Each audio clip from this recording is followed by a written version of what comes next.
पारस रूपी जीव है, लोह रूप संसार, पारस ते पारस भया, परक भया टकसार। नमस्कार, संत कबीर जी की नगरी में हम हाजिर हैं ट्रिलियन ट्रैकर लेकर। यूपी के सीएम योगी आदित्यनाथ का एक लक्ष्य है यूपी को $1 ट्रिलियन इकोनॉमी बनाने का। और जैसा कि संत कबीर जी ने कहा कि मानस जो है वो पारस के समान है, जिस चीज़ को भी वो छू देता है वो सोना हो जाता है।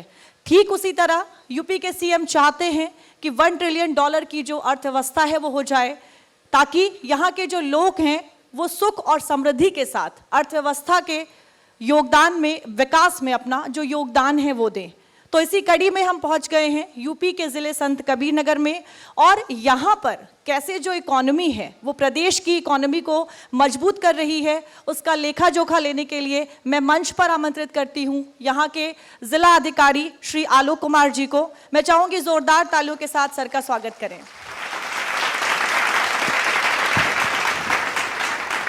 सर, सबसे पहले आपने जो एक अनूठी पहल शुरू की है, यानी कि जो पूर्व सैनिक है उनकी जनसुनवाई को लेकर और तमाम जो उनकी परेशानियां थी, दिक्कतें थी, उनका निपटारे को लेकर, आप जवाब दें उसके पहले ज़रा मैं चाहूँगी इस पहल के लिए आप सभी ज़ोरदार तालियां बजाएं।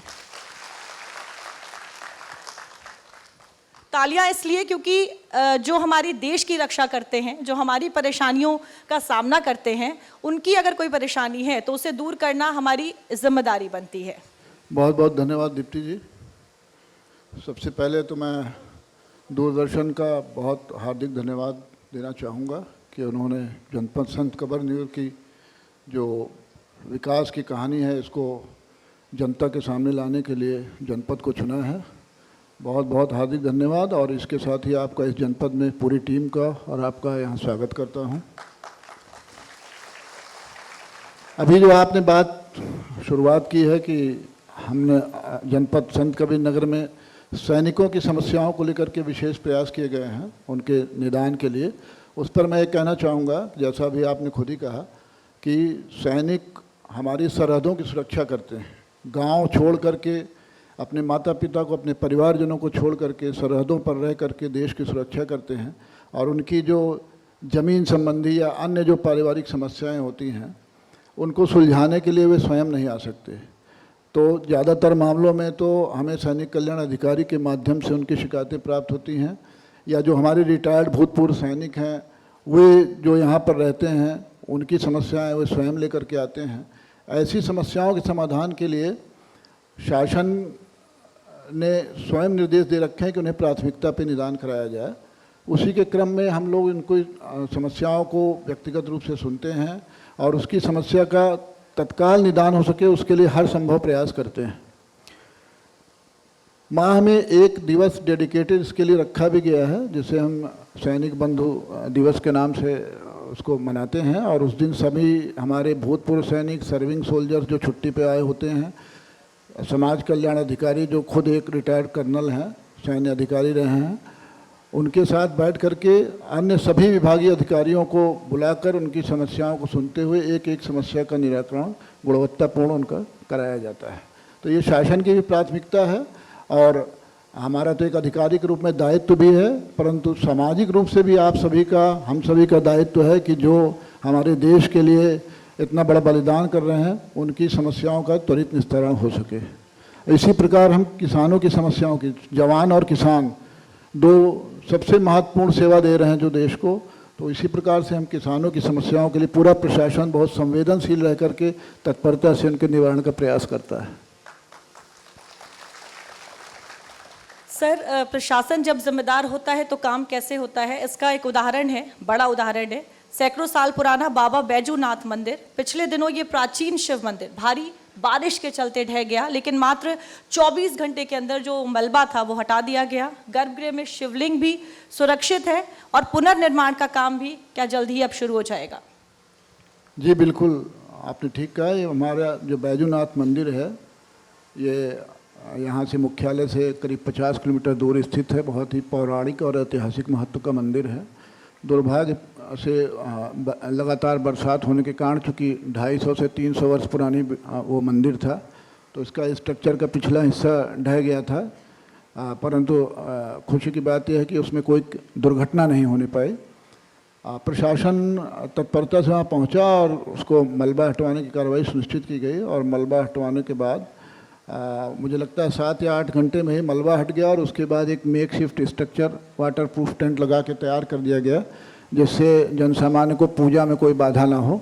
तो तब से वह अनवरत पूजा चल रही है और अब हम लोगों का प्रयास ये है कि वहाँ पर एक भव्य मंदिर जो उससे बेहतर और बड़ा हो उसका निर्माण कराएं और उसके लिए हम लोगों ने आर्किटेक्ट को एंगेज कर लिया है। ड्राइंग डिज़ाइन भी फाइनल हो गई है, बहुत शीघ्र उसका निर्माण प्रारंभ हो जाएगा। इसके अतिरिक्त यह भी बताना चाहूँगा कि वहाँ पर ऑलरेडी रिनोवेशन का काम टूरिज्म के सौजन्य से चल रहा था। करीब 1 करोड़ की धनराशि वहाँ स्वीकृत की गई थी, जिससे शेड का निर्माण, टाइल्स को चेंज करना और अन्य बहुत सारी चीज़ें वहाँ पर पहले से की जा रही थी। तो अब बहुत जल्द ही उस पर भव्य निर्माण शुरू हो जाएगा। संत कबीर नगर में रोड एक्सीडेंट पर आप लोगों ने खूब काम किया है सर, जिसका नतीजा ये है, अगर आंकड़ों में बताऊं तो 2024 की तुलना में 2025 में करीब 1/4 जो एक्सीडेंट्स थे वो अब कम हो गए हैं। लेकिन फिर भी सर एक्सीडेंट तो हो रहे हैं। आंकड़ों की बात करें तो 2025 में 309 रोड एक्सीडेंट्स हुए हैं और 206 लोगों की जो जानें हैं वो गई हैं। अब इसको लेकर क्या काम हो रहा है सर ज़िले में? देखिए, ये जो प्रिवेंटेबल डेथ्स हैं जो एक्सीडेंट की वजह से होती हैं, जिनको हम लोग प्रिवेंट कर सकते हैं, अगर हम लोग प्रयास करें आप और हम मिल करके, तो इन मृत्यु को टाला जा सकता है। तो जो ये डेथ्स होती हैं बहुत दुर्भाग्यपूर्ण हैं और इसमें जागरूकता का अभाव होता है और प्रशासनिक रूप में भी कहीं ना कहीं शिथिलता होती है, तभी ये एक्सीडेंट हो पाते हैं। अभी विगत वर्ष में हम लोगों ने संयुक्त रूप से टीम बना करके परिवहन की, पुलिस की, हमारे लोकल जो ईओज़ हैं उनके साथ, अन्य मजिस्ट्रेट के साथ काफ़ी कार्रवाई की गई है। इसमें एनफोर्समेंट की भी कार्रवाई की गई है और इस वजह से जो है हमारे एक्सीडेंट्स के जो संख्या है उसमें काफ़ी कमी आई है। परंतु अभी लंबी यात्रा तय करनी है। इसमें हम लोग इसमें लगातार जो है सड़क सुरक्षा की कार्यशालाएँ करा रहे हैं, जागरूकता के तमाम कार्यक्रम करा रहे हैं। एनफोर्समेंट तो करा ही रहे हैं, तमाम जो रॉन्ग पार्किंग्स हो रही हैं, रॉन्ग डायरेक्शन में लोगों का गाड़ी चलाना हो रहा है, इन सबको भी चेक करा रहे हैं। बट इसमें जो सबसे इम्पॉर्टेंट पहलू है वो ये है कि जनता को स्वयं जागरूक होना पड़ेगा। हम लोग एक पर्टिकुलर जो है एक सेक्ट उसके हिस्से को ही टारगेट कर सकते हैं जनसंख्या के, सभी के पास नहीं पहुंच सकते। तो आपको स्वयं अपने परिवार में, अपने फ्रेंड्स में, अपने रिश्तेदारों में ये और स्वयं भी इस बात को एहसास करना होगा कि प्रशासन की एक सीमा होती है और ये एक ऐसा विषय है जिसमें आपको स्वयं अपने अंदर चेतना का विकास करना होगा। स्वयं जागरूक होना पड़ेगा कि हाँ भाई, अगर घर से कोई बाहर जा रहा है, गाड़ी लेके जा रहा है, 4 पहिए की तो सीट बेल्ट लगा ले, 2 पहिए की है तो वो हेलमेट लगा ले, उसको घर से निकलने ही मत दीजिए। इसमें हमारी माताएं बहनें बैठी हैं, इनका भी बहुत बड़ा रोल हो सकता है। ये अपने पति, भाई, पिता, इनको किसी को, बेटे को, किसी को घर से ना निकलने दें जब तक कि वो सीट बेल्ट या हेलमेट ना लगा ले। तो ये मेरी आपसे अपील है, अगर आप ऐसा करेंगे तो ज़रूर इसमें सुधार आएगा। इसके अलावा जो हम लोगों ने प्रशासन स्तर पर किया है, हाईवे पे तमाम अवैध कट्स बन जाते हैं, उनको बंद कराया है और जो हमारे ब्लैक स्पॉट्स हैं उनको चिन्हित करके उसमें long term measures, short term measures के जो रिमेडियल मेजर्स होते हैं वो उन पर कार्रवाई करके तमाम जगहों पर जो है साइनेजेस लगा करके और इस तरह की कार्रवाई की है। इसी वजह से इस संख्या में जो है उल्लेखनीय कमी आई है और शासन के भी और माननीय मुख्यमंत्री जी के भी स्पष्ट निर्देश हैं कि इसको हमें जीरो प्रिवेंटेबल डेथ के उस पर जीरो पे लाना है और हम लोग लगातार उसमें सतत प्रयास कर रहे हैं। सर कबीर नगर की बात करें, संत कबीर नगर की, तो ग्रामीण इलाके ज़्यादा हैं जहाँ पर कृषि है और मुख्य धंधा जो है वो कृषि ही है किसानों का। लेकिन एक जो सबसे बड़ी समस्या है जब हम किसानों की बात करते हैं, समय पर खाद मिल जाना। यहाँ खाद की कालाबाजारी भी जो है वो काफ़ी होती है, जिसको लेकर आप लगातार जो खाद की दुकानें हैं वहाँ पर छापे भी मरवाते रहते हैं। अभी की अगर स्थिति की बात करें सर, और पिछले हफ्ते ही 2 दुकानदारों को बघौली में आपने जो उनके लाइसेंस थे वो भी रद्द किए हैं। अभी क्या स्थिति है सर? देखिए, वर्तमान में खाद की कोई समस्या नहीं है। अभी तो रबी सीजन में भी हमारे यहाँ पर खाद की पर्याप्त उपलब्धता थी और सभी तरह की, चाहे यूरिया हो, डीएपी हो, एसएसपी हो, एनपीए हो, सभी तरह की खाद की पर्याप्त उपलब्धता है।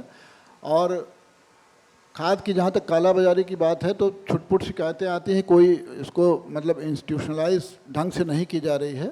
छोटी मोटी शिकायतें आती हैं तो उस पर हम लोग इस तरह की, जैसे आपने कार्रवाई बताई कि अभी 2 बघौली में हुई हैं, इसके अतिरिक्त भी तमाम कार्रवाइयाँ हुई हैं, तो समय समय पर कार्रवाई करके उसको नियंत्रित करते हैं। इसके अतिरिक्त हम लोग ये भी सुनिश्चित कराते हैं अपने अधिकारियों की टीम बना करके कि रैंडम इंस्पेक्शन हो, सरप्राइज रेड्स हों और इस तरह की कोई घटना ना होने पाए। तो अभी जैसे हमारा खरीफ का सीज़न चल रहा है, धान की बुआई चल रही है, तो अभी भी पर्याप्त मात्रा में, प्रचुर मात्रा में खाद उपलब्ध है। कहीं भी किसी प्रकार की शिकायत अनुपलब्धता की या काला बाजारी की अभी नहीं है। सर, इस ज़िले में प्राकृतिक खेती को लेकर जो अभियान है वो लगातार चल रहे हैं। संत कबीर नगर की अगर हम बात करें तो अभी कितने हेक्टेयर में प्राकृतिक खेती जो है वो कराई जा रही है और टारगेट क्या है सर, इसे कहाँ तक लेके जाना है? देखिए, प्राकृतिक खेती तो अब आवश्यकता बनती जा रही है, क्योंकि जिस तरह से हम लोग केमिकल्स का उपयोग कर रहे हैं, फर्टिलाइजर्स डाल करके खेतों में उत्पादकता और उत्पादन बढ़ाने का, वो स्वास्थ्य के लिए भी अच्छा नहीं है और हमारी जो भूमि है उसके लिए भी अच्छा नहीं, क्योंकि उसकी धीरे धीरे उर्वरा शक्ति का नाश हो रहा है। तो हमें प्राकृतिक खेती की ओर तो जाना ही होगा।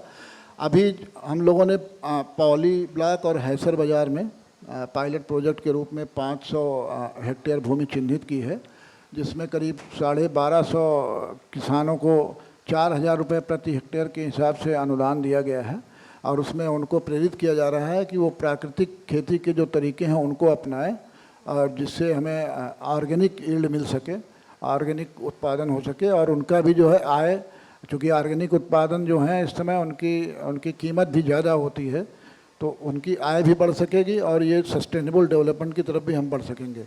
अब इस पर अभी जो आप स्केल अप करने की बात कर रही हैं, तो हम लोगों का हमारे यहाँ 9 ब्लॉक हैं, तो अभी इन 2 ब्लॉक्स में जो लोग इसको, जिनको हम लोगों ने सहायता दी है, ये लोग कर लेंगे, तो इनके अनुभव को और किसानों के साथ हम डिफरेंट प्लेटफॉर्म्स का यूज करके उनको भी ट्रेन कराएंगे और इस तरह से इसको जो है सभी 9 ब्लॉकों में इसका स्केल अप करेंगे।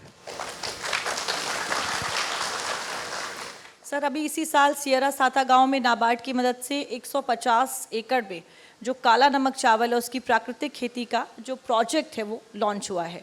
अब इसमें क्या प्रगति है और क्या आने वाले समय में काला नमक चावल की अगर बात करें तो किसानों के लिए गेम चेंजर क्या साबित होगा, क्योंकि विदेशों में इसकी काफ़ी मांग है काला नमक चावल की? जी बिल्कुल सही कहा आपने, ये निश्चित रूप से गेम चेंजर साबित हो सकता है। मुख्य रूप से तो ये सिद्धार्थनगर का एक बर्डपुर ब्लॉक है, वहाँ पर पाया जाता है, वहाँ मतलब शुरुआत से वहीं उसकी पैदावार हो रही है। बट अभी हमारे जनपद में भी ये नाबार्ड की सहायता से, उनके फाइनेंशियल एड से, हमारे एक पूर्व वैज्ञानिक हैं श्री रामचंद्र चौधरी जी, उन्होंने इसका बीड़ा उठाया है और करीब 150 एकड़ में इसकी शुरुआत कराई है।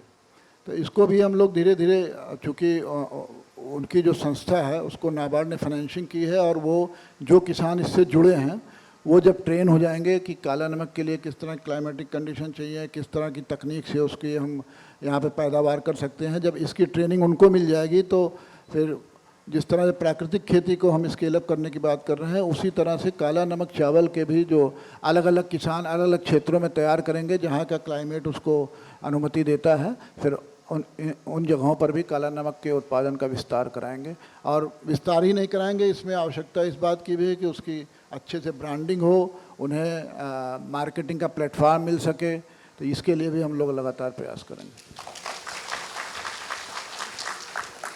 सर, मगहर जो है वो संत कबीर की निर्वाण स्थली है, धार्मिक पर्यटन के बड़े केंद्र के तौर पर इसको स्थापित करने की अपनी चुनौतियां भी हैं। ये किसी धार्मिक रूट पर भी नहीं है और किसी सर्किट का भी हिस्सा नहीं है फिलहाल। ऐसे में धार्मिक पर्यटन को बढ़ाने के लिए क्या किया जा रहा है? देखिए, जनपद संत कबीर नगर की जो अंतर्राष्ट्रीय स्तर पे पहचान है वो संत कबीर दास जी की वजह से और मगहर की वजह से ही है। तो यहाँ पे हम लोग लगातार प्रयासरत हैं कि यहाँ पर जो हमारे टूरिस्ट आ रहे हैं उनमें वृद्धि हो, और उसके लिए टूरिज़्म विभाग से तमाम सारे प्रयास भी किए गए हैं। पूर्व में भी करीब 16-17 करोड़ की लागत से यहाँ पर जो है हमारा ऑडिटोरियम तैयार हुआ है, कबीर शोध संस्थान तैयार हुआ है। इसके अतिरिक्त जो है हम लोगों ने यहाँ पर जो ये कैफेटेरिया तैयार कराया है अन्य भी तमाम तरह के इस तरह के टूरिज़्म से प्रयास चल रहे हैं और इसमें लगातार टूरिस्ट आने में वृद्धि हो रही है। मगहर को अगर हम एकांगी रूप में देखेंगे तो यहाँ पर टूरिज़्म सफल नहीं होगा। अगर हम इसको बखीरा झील से जोड़ते हैं, जो हमारे यहाँ दूसरा एक बहुत बड़ा एसेट है, जो रामसर साइट है, अगर हम उसके साथ इसको जोड़ करके देखेंगे और विकास की बात करेंगे तो निश्चित रूप से आने वाले समय में इसको और नए आयाम मिलेंगे। इसके अलावा हम आपको बताएं कि मगहर में जो है प्रत्येक वर्ष एक मगहर महोत्सव भी आयोजन किया जाता है और उसमें नामचीन कलाकार यहाँ पर 6-7 दिनों तक जो कार्यक्रम चलता है उसमें उपस्थित होते हैं और अपनी प्रतिभाओं का प्रदर्शन करते हैं। तो मगहर में बहुत अपार संभावनाएं हैं और अभी भी हम लोग और भी जो प्रोजेक्ट्स यहाँ से भेजे गए हैं, इसके घाट का निर्माण हो, बाउंड्री वॉल का, ये सब सारी चीज़ें अभी पाइपलाइन में हैं। इसके आने के बाद इसका और विस्तार होगा और इसमें निश्चित रूप से जनपद का जो टूरिज़्म का पोटेंशियल है वो और विकसित होगा। सर, अगर धार्मिक पर्यटन की बात करें तो इसके लिए सबसे ज़्यादा जो ज़रूरी है वो इंफ्रास्ट्रक्चर को मजबूत करना है। अब यहाँ पर तामेश्वर नाथ मंदिर जो है वहाँ पे कॉरिडोर बीते साल घोषणा हुई थी कॉरिडोर बनाने को लेकर, वो कार्य कहाँ तक पहुँचा है? क्योंकि जाहिर तौर पर देखिए जब ज़्यादा श्रद्धालु आएंगे तो अर्थव्यवस्था को भी मजबूत करेंगे। हाँ, बिल्कुल ठीक बात है। अभी माननीय मुख्यमंत्री जी पिछले वर्ष मई के माह में आए थे तो उन्होंने तामेश्वर नाथ में कॉरिडोर बनाने की घोषणा की थी। उसके बाद से उसमें लोकल प्रशासन ने प्रयास करके काफ़ी उसमें प्रगति लाई है। हम लोगों ने प्रोजेक्ट बना करके यहाँ से डीपीआर बन के शासन को जा चुका है और उस पर पैसा भी रिलीज हो चुका है। उसमें 2 पार्ट हैं, एक तो कॉरिडोर का पार्ट है, दूसरा एक सड़क का पार्ट है। तो जो हमारी 4 किलोमीटर की सड़क बननी है उस पर कार्य प्रारंभ भी होने वाला है और जो कॉरिडोर का पार्ट है उस पर अभी लैंड एक्विजिशन के लिए हम लोगों ने पैसे की डिमांड कर रखी है। बहुत शीघ्र ही वो भी मिलने वाला है और जैसे ही वो पैसा प्राप्त होकर मुआवजे का वितरण होगा तो मुझे लगता है हार्डली 10-15 दिनों में वहाँ भी कॉरिडोर का कार्य प्रारंभ हो जाएगा। तो तामेश्वर नाथ कॉरिडोर बनने के बाद निश्चित रूप से अर्थव्यवस्था जो जनपद की हमारी है उसमें बहुत इम्प्रूवमेंट आएगा। और जैसा कि आप कह रहे हैं कि इसके लिए जब टूरिज़्म की बात आती है तो उसके लिए इंफ्रास्ट्रक्चर भी होना चाहिए, होटल्स भी होने चाहिए, अच्छे रास्ते होने चाहिए, कुछ आपके ऐसे स्पॉट्स होने चाहिए जो ऐसे विकसित किए जाएं कि जो मगहर आए तो वो उनको भी देख सके। तो हमारे पास ऐसी भी चीज़ें चिन्हित हम लोगों ने कर रखी हैं, ऐसे प्रोजेक्ट चिन्हित कर रखे हैं। बखीरा झील के बारे में भी एक प्रोजेक्ट भेजा गया है, उसको अभी मैं बाद में आपको डिटेल में बताता हूँ। और तामेश्वर नाथ का लगभग शुरुआत की स्थिति में है, तो मगहर पे कार्य चल ही रहा है। तो इस तरह के जो हमारा पोटेंशियल है जनपद का, ये टूरिज़्म के हिसाब से बहुत अच्छा है। कनेक्टिविटी भी है हमारे, देखिए आप गोरखपुर हाईवे पर है, इसके अलावा अभी हमारी रेल कनेक्टिविटी भी इम्प्रूव होने जा रही है। पहले से तो है ही है, लेकिन हमारी बहराइच रेलवे लाइन भी, Khalilabad to Bahraich railway line पर भी काम चल रहा है, वो भी बन जाएगी। तो उससे भी जो हमारे समीप के जनपद हैं वहाँ के टूरिस्ट यहाँ आ सकेंगे। सर, आपने बखीरा झील का जिक्र किया, एक वेटलैंड के तौर पर अंतर्राष्ट्रीय महत्व भी है इसका। अब पर्यटन, नौकायान और रोजगार को लेकर यहाँ पर क्या संभावनाएं हैं? जैसा कि आपने कहा, अभी बताता हूँ इसके बारे में। क्या इको टूरिज्म मॉडल के तौर पर भी इसको विकसित किया जा सकता है? जी बिल्कुल, इसके लिए बहुत ही सीरियस एफर्ट्स चल रहे हैं। बखीरा झील पर कुछ प्रोजेक्ट आ भी चुके हैं, जैसे कि वहाँ पर एक टूरिस्ट फैसिलिटेशन सेंटर का निर्माण ऑलरेडी हो चुका है और वो हम लोग अब फॉरेस्ट को हैंड ओवर कर रहे हैं। तो जो वहाँ टूरिस्ट आएंगे उसको वहाँ पर जो बेसिक जानकारी है बखीरा झील की और इसके साथ ही जो हमारे जनपद के अन्य टूरिस्ट प्लेसेस हैं उनके बारे में वहाँ सूचना उपलब्ध हो सकेगी। इसके अतिरिक्त वहाँ पर एक इको पार्क के अंतर्गत इको कॉटेजेज का भी प्रोजेक्ट सैंक्शन हो चुका है, वो भी ड्राइंग डिज़ाइन के स्तर पे है, फाइनल होने के, उस पर भी शीघ्र निर्माण कार्य होगा। इसके अतिरिक्त जो यहाँ के हमारे नागरिकगण हैं उनको, उनकी बखीरा झील को लेकर बहुत अपेक्षाएं रहती हैं। मैंने जब ज्वाइन किया था तभी से हमारे पत्रकार बंधु और जो भी सम्मानित जनता है वो एक ही बात पूछा करती थी कि यहाँ पर बखीरा झील के लिए क्या होगा। हमारे पूर्ववर्ती अधिकारियों ने भी बहुत प्रयास किए हैं और उसी का फल है कि आज वहाँ पर तमाम सारे प्रोजेक्ट्स मैच्योर हो रहे हैं। उसी की कड़ी में मैं बताना चाहूँगा कि अभी हमने भी एक करीब 42 करोड़ का प्रोजेक्ट बना करके वहाँ पर बखीरा झील के डेवलपमेंट का भेजा हुआ है, जो इको सेंसिटिव जोन है। चूँकि ये रामसर साइट है, वेटलैंड है, तो बहुत सारी एक्टिविटीज़ परमिटेड नहीं होती हैं। उसको ध्यान में रखते हुए एक डीपीआर तैयार किया गया है, जिसमें जो बातें अभी आपने कही कि नौकायन की क्या सुविधा होगी, या पिकनिक स्पॉट के रूप में कैसे डेवलप होगा, या बर्ड वाचिंग कैसे हो सकेगी, इन सारी चीज़ों को हम लोगों ने ध्यान रखते हुए उस प्रोजेक्ट को इको सेंसिटिविटी के भी ध्यान में रखते हुए उसको डेवलप किया है, और डीपीआर माननीय मुख्यमंत्री जी के कार्यालय प्रेषित किया गया है। बहुत शीघ्र ही इस पर भी स्वीकृति मिलेगी और हम लोग कार्य प्रारंभ कर पाएंगे। सर, ग्रामीण इलाकों में एक और बड़ी दिक्कत है अवैध कब्जे की, चाहे वो पंचायत की ज़मीनें हों, तालाब हों या फिर सार्वजनिक जगह हो, अवैध तरीके से जो कब्जे हैं वो कर लिए जाते हैं। अब सबसे पहले तो ये कि क्या ऐसी कोई समस्या इस ज़िले में है, और अगर है तो इससे किस तरीके से निपट रहे हैं?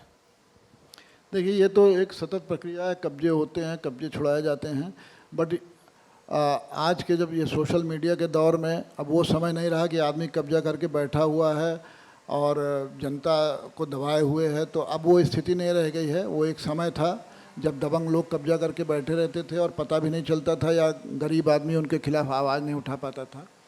आज स्थिति बिल्कुल भिन्न है। हम लोगों को व्हाट्सएप के माध्यम से, मेल के माध्यम से या अन्य जो माध्यम है उनके माध्यम से निरंतर शिकायतें प्राप्त होती रहती हैं, और उस पर हम लोग तहसील दिवस के माध्यम से, थाना दिवस के माध्यम से, या प्रतिदिन जो 10 से 12 जन सुनवाई हो रही है उसके माध्यम से इन पे निरंतर कार्रवाई करते हुए कब्जों को छुड़वाते हैं। और जिस प्रकार का भी उसका नेचर हो, दीवानी न्यायालय का हो, राजस्व न्यायालय का हो, उसमें वाद संस्थित करके उसके प्रतिकूल आदेश पारित करके उस पर क्रियान्वयन कराते हैं। तो कब्जा होना और कब्जा छुड़वाना एक निरंतर प्रक्रिया है, लेकिन निश्चित रूप से इसमें बहुत बड़ी संख्या में कमी आई है, क्योंकि गवर्नमेंट और बोर्ड ऑफ रेवेन्यू से भी इसकी लगातार मॉनिटरिंग होती है, निरंतर इसके अभियान चलते रहते हैं, और उसकी हम लोग बहुत क्लोज मॉनिटरिंग करके इसमें जो है तत्परता से कार्रवाई करके पब्लिक को रिलीफ दिलाते हैं। सर, ज़िले में औद्योगिक संभावनाओं की बात हमेशा होती है कि कैसे इस ज़िले को लेकर जो पोटेंशियल है वो काफ़ी है। योगी सरकार के ग्लोबल इन्वेस्टर समिट 2023 की अगर बात करें तो 1500 करोड़ से ज़्यादा का जो निवेश है वो आया था, और करीब 45 निवेशकों ने MOU पर भी साइन किया था। अब ये जो तमाम चीज़ें थी धरातल पर अभी तक कितना उतर पाई हैं? जी बिल्कुल, जो अभी ग्लोबल इन्वेस्टर समिट हुई थी उसमें हमारे जनपद से करीब 110 MOU साइन हुए थे। जहाँ तक धरातल पर उतरने की बात है, उसमें अभी 61 MOU पर काम हो चुका है, और कॉमर्शियल वो वायबल हो गए हैं, प्रोडक्शन भी चालू हो गया है। शेष अभी करीब 72 हैं जो अभी GBC ग्राउंड ब्रेकिंग सेरेमनी के में जाएंगे, उनकी ज़मीन की व्यवस्था हो गई है, DPR सैंक्शन हो गया है। तो इसमें जो है करीब जो 72 प्रोजेक्ट GBC के हैं उसमें 2200 करोड़ रुपए आने की संभावना है, और जो हमारे 61 प्रोजेक्ट ऑलरेडी स्वीकृत होकर कॉमर्शियली रन करने लगे हैं उसमें 850 करोड़ रुपए का इन्वेस्टमेंट जनपद में ऑलरेडी आ चुका है। तो ये एक बहुत पॉजिटिव ट्रेंड है जनपद के लिए, और निश्चित रूप से इसमें आगे भी हम लोग प्रयास कर रहे हैं कि जो और भी MOUs हम अलग से कर पाएँ, इसके अलावा ग्लोबल इन्वेस्टर समिट में जो हुए हैं उनके अलावा ऐसे भी तमाम प्रोजेक्ट्स यहाँ पर आ रहे हैं। मैं बताना चाहूँगा कि यहाँ पर एक केजरीवाल ग्रुप है गोरखपुर का, उन्होंने एक इंटीग्रेटेड टाउनशिप लॉन्च की, करीब 500 करोड़ का इन्वेस्टमेंट उससे आएगा। उसमें रेजिडेंशियल प्रोजेक्ट्स हैं, कमर्शियल प्रोजेक्ट्स हैं, ऑफिसेस के प्रोजेक्ट्स हैं। तो ये एक बहुत पॉजिटिव ट्रेंड है डिस्ट्रिक्ट के लिए। बिल्कुल, एक बार ज़रा ज़ोरदार तालियां बजा दें। सर, आप खुद यूपी बोर्ड से पढ़े हुए हैं, शिक्षा का क्या हाल था यूपी में आप बेहतर समझ सकते हैं। आप खुद प्राइमरी और सेकेंडरी स्कूलों को लेकर, शिक्षा को लेकर काफ़ी सजग हैं, काफ़ी काम करते हैं। अभी की अगर बात करी जाए तो क्या स्थिति है, और इसी के साथ जुड़ा हुआ मेरा अगला सवाल है कि शिक्षा को लेकर जो पलायन यहाँ से होता है उसके रोकथाम में कितनी मदद मिली है? देखिए, शिक्षा के क्षेत्र में तो अभूतपूर्व सुधार हुए हैं। अब पलायन जैसी स्थिति तो ना के बराबर है। अगर हम प्रारंभिक शिक्षा की बात करें, प्राइमरी एजुकेशन की, तो सबसे महत्वपूर्ण होता है कि वहाँ पर बच्चे पहले एनरोल हों, एडमिशन हो बच्चे के। तो अब जो अभी एडमिशन्स हो रहे हैं इसमें हम अभी स्कूल चलो, अभी सत्र चूँकि शुरू हुआ तो स्कूल चलो अभियान भी प्रारंभ हुआ था। ऐसे मुझे नहीं लगता कि कोई भी बच्चा जो स्कूल गोइंग एज का है जिसका एडमिशन होना चाहिए वो स्कूल नहीं जा पा रहा है। वो निश्चित रूप से उसको हम लोगों ने कवर किया है और 100% एनरोलमेंट हुआ है। इसके अलावा आप पहले बच्चे एडमिशन तो ले लेते थे, लेकिन उनका ड्रॉप आउट रेट करीब 15-16% होता था। अब वो घट के 2-2.5% रह गया है। तो बच्चे स्कूल भी जा रहे हैं और स्कूलों में क्वालिटी एजुकेशन भी दी जा रही है, और पारंपरिक एजुकेशन ही नहीं दी जा रही है। अब जो है उसमें हम लोग साइंटिफिक अप्रोच के साथ उन चीज़ों को, जैसे क्लासेस को हम लोग डिजिटाइज कर रहे हैं, digital classes, ICT labs, digital libraries, इन सबको इंट्रोड्यूस गवर्नमेंट ने किया है। और इस जनपद में भी इन सभी चीज़ों पर बहुत सजगता से और बहुत तेज़ी से कार्य हो रहा है। तो ये गुणवत्ता में बहुत फ़र्क आया है। सेकेंडरी एजुकेशन की बात करें तो हमारे यहाँ तमाम अभी करीब आधा दर्जन जीआईसी और जीजीआईसी खुले हैं।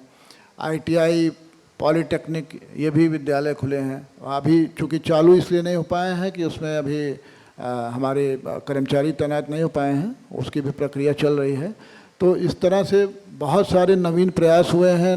नए भवन आए, कस्तूरबा हैं हमारे यहाँ, 7 कस्तूरबा चल रहे हैं विद्यालय, 2 सीएम कंपोजिट विद्यालय बन रहे हैं, तीसरा प्लान्ड है वो भी आएगा। केंद्रीय विद्यालय की एक बहुत बड़ी उपलब्धि जनपद की ये है कि जनपद को अभी एक केंद्रीय विद्यालय की स्वीकृति मिली है, उस पर बहुत शीघ्र निर्माण कार्य शुरू हो जाएगा।